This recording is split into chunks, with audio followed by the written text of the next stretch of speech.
और खबर अब संभल से, जहां शाही जामा मस्जिद वर्सेस हरिहर मंदिर मामले में आज सुनवाई होनी है। बता दें कि गाजियाबाद की सिमरन गुप्ता ने पक्षकार बनने का अधिकार मांगा है। सिमरन गुप्ता की अर्जी पर आज सुनवाई होनी है। बता दें कि कोर्ट के बाहर सुरक्षा के कड़े इंतजाम किए गए हैं और मुस्लिम पक्ष को याचिका पर जवाब मिल चुका है। तो देखिए, आज ये बड़ी सुनवाई होनी है। यही वजह है कि सुरक्षा कड़ी कर दी गई है। संभल मामले में शाही जामा मस्जिद वर्सेस हरिहर मंदिर मामले में सुनवाई होनी है। वहीं गाजियाबाद की सिमरन गुप्ता ने पक्षकार बनने का अधिकार मांगा है। यही वजह है कि सिमरन गुप्ता की अर्जी पर आज सुनवाई होनी है। बता दें कि कोर्ट के बाहर सुरक्षा के कड़े इंतजाम किए गए हैं। वहीं मुस्लिम पक्ष को याचिका पर जवाब मिल चुका है। तो शाही जामा मस्जिद वर्सेस हरिहर मंदिर मामले में आज सुनवाई होनी है। बता दें कि गाजियाबाद की सिमरन गुप्ता ने पक्षकार बनने का दावा किया है, जिसके बाद सिमरन गुप्ता की अर्जी पर आज सुनवाई होनी है। और इसी खबर पर ज्यादा जानकारी के साथ हमारे संवाददाता सत्यपाल हमारे साथ जुड़ गए हैं। सत्यपाल, बेहद ही सेंसिटिव ये पूरा मामला है और आज सुनवाई होनी है। सुरक्षा के क्या कुछ इंतजाम है और कितने बजे ये सुनवाई होगी? बिल्कुल, मैं बता दूं कि जो संभल के जो शाही जामा मस्जिद व बानाम हरिहर मंदिर के मामले को लेकर के आज संभल के चंदोसी स्टेट सिविल जज में जो यहाँ पर सुनवाई होनी है, उसको लेकर के आज सुरक्षा व्यवस्था की बात की जाए तो जो न्यायालय के बाहर जो सुरक्षा व्यवस्था के पुख्ता इंतजाम किए गए, जिसको लेकर के कोई भी अगर व्यक्ति इस तरीका से न्यायालय में हो तो उसकी चेकिंग के द्वारा अंदर प्रवेश किया जाएगा। तो इसी को लेकर के जो सिमरन गुप्ता हैं गाजियाबाद के, उनके द्वारा आज जो हिंदू पक्ष बनने को लेकर के सुनवाई होनी है। तो कहीं ना कहीं इससे पहले जो 21 जुलाई को सुनवाई होनी थी, लेकिन जो अधिवक्ताओं की हड़ताल को लेकर के 5 तारीख लगा दी गई, तो आज यानी सुनवाई होनी है। संभल के चंदोसी स्थित सिविल जज सीनियर डिवीजन आदित्य सिंह के न्यायालय में जो सुनवाई होनी है, तो इसी को लेकर के जो संभल के जामा मस्जिद व हरिहर मंदिर होने के दावे को लेकर के आज सुनवाई होनी है। संभल प्रशासन की तरफ से तमाम पुख्ता इंतजाम किए गए, सुरक्षा व्यवस्था को लेकर के तमाम इंतजाम किए गए। तो कहीं ना कहीं जिस तरीका से माना जा रहा है कि जो आज सुनवाई होनी है वो अहम सुनवाई मानी जा रही है, क्योंकि पहले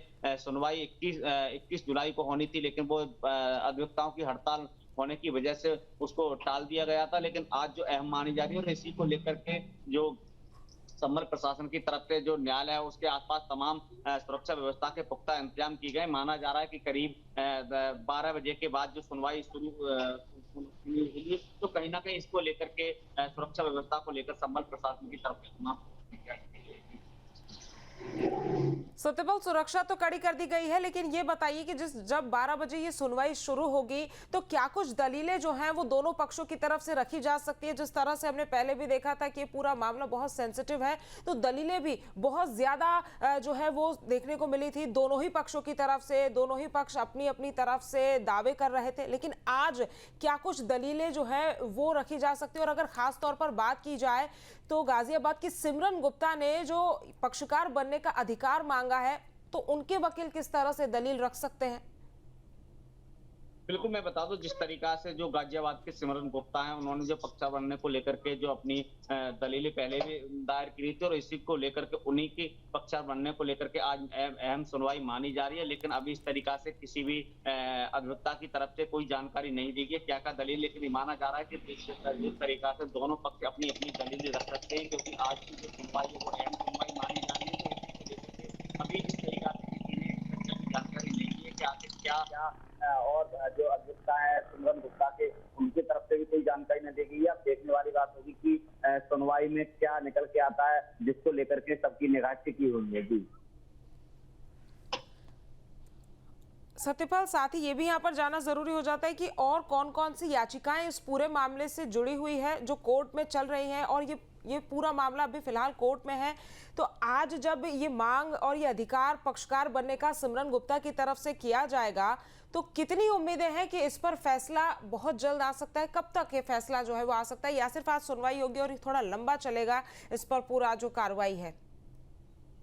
बिल्कुल, मैं बता दूं कि जिस तरीका से संभल में 19 नवंबर 2024 में शाही जामा मस्जिद बानाम हरिहर मंदिर होने के दावे को लेकर के जो हिंसा हुई थी, उसको लेकर के दावे को लेकर के कैला देवी मंदिर के महंत ऋषिराज गिरी और अधिवक्ता हरिशंकर जैन समेत 8 लोगों ने न्यायालय में बात दायर की गई थी। इसी को लेकर के आज उसी पर भी सुनवाई होनी है। तो कहीं ना कहीं जिस तरीका से माना जा रहा है कि जो हिंदू पक्ष के लोग हैं और जो मुस्लिम पक्ष के लोग हैं अपनी अपनी जो दहेली है वो लगातार इस तरीका से करने की बात कर रहा है, तो कहीं ना कहीं माना जा रहा है कि जिस तरीका से जो आज सुनवाई होनी है वो अहम मानी जा रही है, क्योंकि पहले भी सुनवाई 21 जुलाई को होनी थी, लेकिन वो अधिवक्ताओं की हड़ताल को लेकर के टाल दी गई थी। लेकिन आज जो सुनवाई होनी है, दोनों पक्षों की निगाह उस पर टिकी है, किस तरीका से किसके पक्ष में सुनवाई फैसला आता है, क्योंकि ये तो जल्दबाजी रहेगा कहना, ये तो न्यायालय के सुनवाई होने के बाद ही मालूम पड़ेगा आखिर क्या निकल के आता है। लेकिन किस तरीका से आज जो सुनवाई है वो अहम मानी जा रही है। जी ठीक है सत्यपाल, तमाम जानकारी हम तक पहुंचाने के लिए आपका बहुत बहुत शुक्रिया। जहां भक्ति है हर शब्द में, कथाओं में छिपे हैं दिव्य रहस्य और ज्योतिष देता है जीवन को दिशा। धर्म से जुड़ी हर बातों को जानने के लिए हमारे चैनल स्तुति को सब्सक्राइब करें। चैनल पर जाने के लिए इस लिंक पर क्लिक करें।